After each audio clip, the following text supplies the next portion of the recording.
সেই রাস্তা চলাচলের অনুপযোগী হয়ে গেছে। যশোর পৌরসভা, যে পৌরসভা আমি জন্মগ্রহণ করেছি, যে পৌরসভা আমি বড় হয়েছি, পড়ালেখা করেছি, সেই পৌরসভা কোনোদিন পানির নিচে তলিয়ে যাবে এটি কোনোদিন ভাববার সুযোগ হয়নি। অথচ আজ অল্প বৃষ্টিতে যশোর পৌরসভার বিস্তীর্ণ এলাকা জলবদ্ধতায় নিমজ্জিত হয়েছে। আমার মনিরামপুর, আমার কেশবপুর, আমার অভয়নগর এবং আমার সদরের কিছু এলাকা দীর্ঘ সময় ক্ষমতায় জলবদ্ধতায় কষ্ট পায়। হাজার হাজার হেক্টর জমির ফসল হানি হয়, স্বাভাবিক জীবন যাপন থেকে তারা বঞ্চিত হয়। মাননীয় প্রধানমন্ত্রী, আপনার মাতা প্রধানমন্ত্রী থাকাকালীন 1991 থেকে 96 এবং 2001 থেকে 2006 হৃদয় উজাড় করে ওই অঞ্চলের মানুষের কষ্ট লাঘব করবার জন্য বেনাপোল স্থলবন্দর, সর্ববৃহৎ স্থলবন্দর, সবচাইতে বেশি রাজস্ব এখান থেকে আমরা দেই সরকারকে, কিন্তু কাঙ্ক্ষিত উন্নয়নের ছোঁয়া আজও বেনাপোল স্থলবন্দরে লাগেনি। সেই কবে দেশনেত্রী বেগম খালেদা জিয়া যা করে গেছেন তারপরে একটি ইটও যুক্ত হয়নি।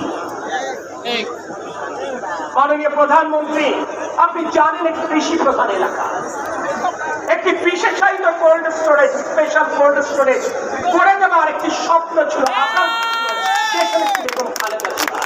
যাতে করে আমাদের কৃষকেরা তাদের উৎপাদিত সবজি সিজন চলে গেলে যখন দাম পড়ে যায় তারা যেন এই বিশেষায়িত কোল্ড স্টোরেজে এই ফসলটি রাখতে পারে, সারা বছর বিক্রি করে একদিকে যেমন উপযুক্ত মূল্য পাবে, আবার বাজারে সরবরাহ বৃদ্ধি করবার কারণে গ্রাহকেরা স্বল্প মূল্যে তৈরি তরকারি খেতে পারে।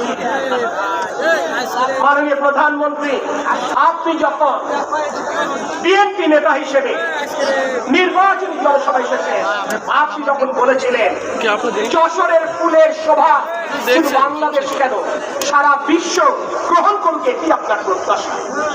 তাই যশোরের উপরে পথখালি, ঝিকরগাছা উপজেলার গদখালির ওই ফুল বাগানের ফুল চাষীদের ভাগ্য উন্নয়নে নিশ্চয়ই আপনার একটি বিশদ কর্মপরিকল্পনা হয়ে গেছে। এখানে খুলনা মহানগর বিএনপি প্রেসিডেন্ট সেক্রেটারি উপস্থিত, শুনলে জানবেন ওই খুলনা থেকে যশোর আসতে তাদের এখন 2.5 থেকে 3 ঘন্টা লাগে, কারণ সড়ক ব্যবস্থা ভেঙে পড়েছে। এখানে ঝিনাইদহ নেতৃবৃন্দ রয়েছে, মেহেরপুরে নেতৃবৃন্দ দিয়েছেন, শুনে দেখবেন যশোর থেকে ঝিনাইদহ এবং এরপরে কুষ্টিয়া পর্যন্ত সড়কে কি বেহাল। আপনি যে বাসে করে গুলশিতে গেলেন, সেই বাস চালকের কাছে একটি খোঁজ নিয়ে দেখবেন ওই ভাঙা থেকে নড়াইল হয়ে যশোর আসার ক্ষেত্রে এই রাস্তা কত নাজুক অবস্থা।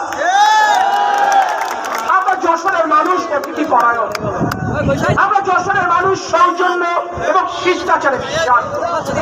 আর তাই আমি বলেছিলাম, আপনি প্রথমবার যশোরে আসছেন, আপনার কাছে সৌজন্যের জায়গা থেকে আমি কোন দাবি উপস্থাপন করব, কিন্তু যশোরের সন্তান হিসেবে, যশোরের মানুষের একজন হিসেবে আমার দায় রয়েছে যশোরের মানুষের প্রয়োজনের কথাটা তুলে ধরবার। যশোরবাসী স্বপ্ন দেখে যশোরে যদি একটি কৃষি বিশ্ববিদ্যালয় প্রতিষ্ঠা পায়, কৃষি বিজড়িত জায়গায় যদি একটি সংস্কৃতি বিশ্ববিদ্যালয় তৈরি করা যায়।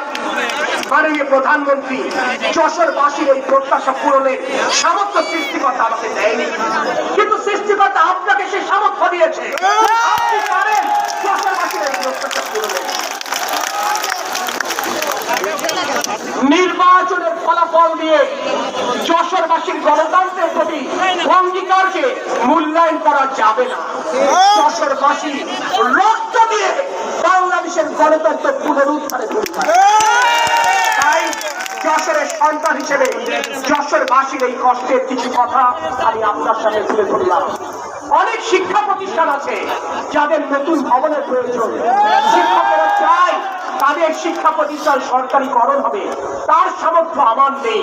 আপনার শিক্ষামন্ত্রী আসলে হয়তো বা এর উত্তর দিতে পারতেন। তাই যশোরবাসীর এই প্রয়োজনগুলো আপনি বিবেচনায় নেবেন, এটি আমার বিনয়ের সাথে যাওয়া। আমি আর বেশি কিছু বলবো না। আপনার এই ব্যস্ত সময়সূচির মধ্যে সারাদিন যশোরে কাটাবার জন্য যশোরবাসী ধন্য। আমি যশোরবাসীর পক্ষ থেকে আপনার প্রতি আমার গভীর কৃতজ্ঞতা প্রকাশ করে আমি আমার কথা শেষ করছি। আল্লাহ হাফেজ। বাংলাদেশ জিন্দাবাদ, বাংলাদেশ জাতীয়তাবাদী দল জিন্দাবাদ, শহীদ রাষ্ট্রপতি জিয়াউর রহমান বীরত্তম অমর, দেশের একটি বেগম খালেদা জিয়া অমর, আমাদের প্রিয় নেতা তারেক রহমান জিন্দাবাদ।